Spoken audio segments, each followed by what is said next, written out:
what do you enjoy most about your role and what do you not enjoy about it?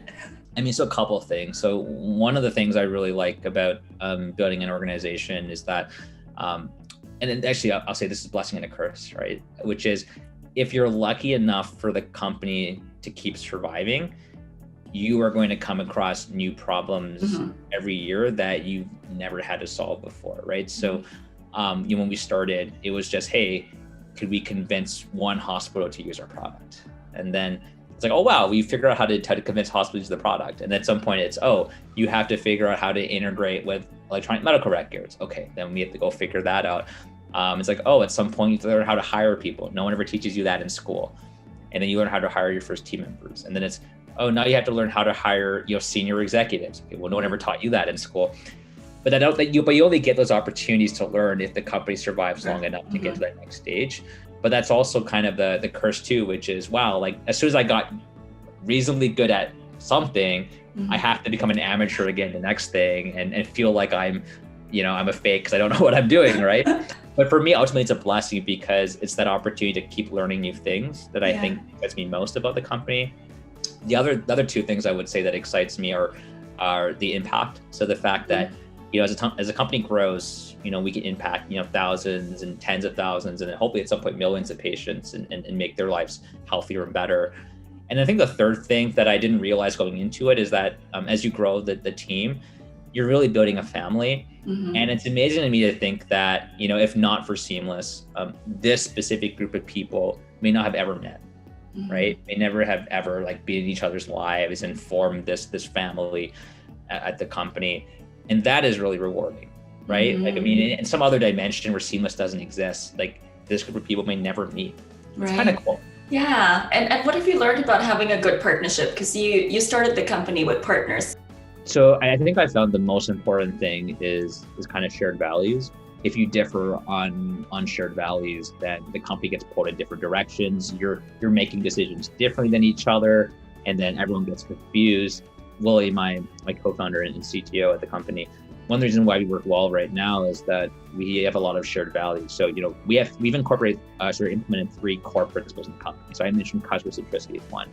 The other 2 are speed and simplicity. So speed meaning moving with velocity. Progress is better than perfect, and it's okay if we're wrong as long as we course correct and get in the right direction. But we'd rather move quickly and do something than kind of just wait around and try to get the perfect solution every time. And then simplicity is what's the simplest path to achieving the goal in the company or for our patients and providers. And so whether that's making the business model easier for a customer to understand or making the user experience easier, how do we do that? And because Willie and I are very aligned on those things, we, even when we're not in the same room, we end up making a lot of the same decisions the other person would have made, right? And so it's not me telling one person one thing, Willie saying another. It's no, we have the same values and operating principles. So there's consistency. I think that's the most important thing. So if you have complementary skill sets and shared values and principles, you're able to work well together. It's when you have different values and principles that it's very hard to work together because then you just argue about even the smallest details. Right. No, that's so true. You did that blog about your own habits and your previous successes that have helped you.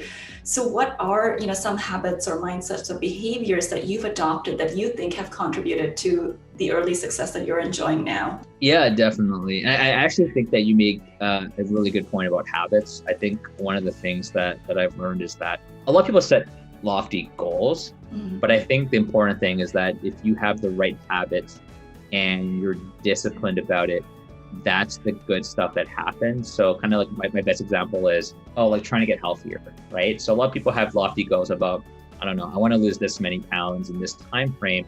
But I think the more important thing is, what is the habit that I should do every day so I eventually get to that goal, right? So if you eat properly every day and you do the right activity every day, you get the right sleep every day.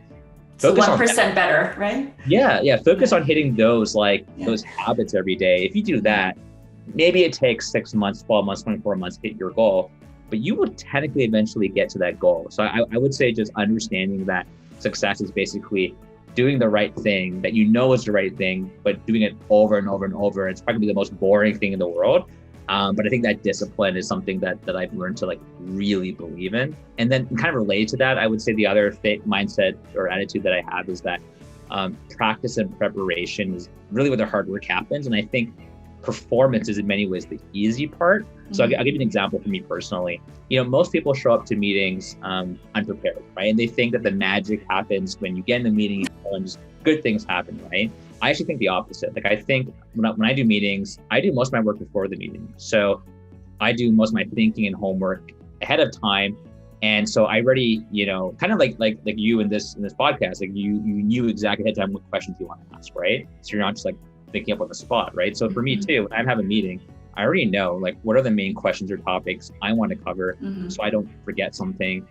If it's a really difficult conversation, I will literally write out what I want to say and how I want to say it so that I can make sure if it's a difficult conversation, you're hearing what I really want you to hear and I'm not butchering it. And then if there might be a concern with something that I think might come up, I've already kind of anticipated, okay, like what questions might come up from this concern and how do I want to respond to that so that you get an answer right away and then we're moving in the right direction, as opposed to, oh, let me think about that. Let's meet again later. It's like, no. Like I put thought into this. And so I did all that hard work beforehand. I think preparation matters more than what happens in the room.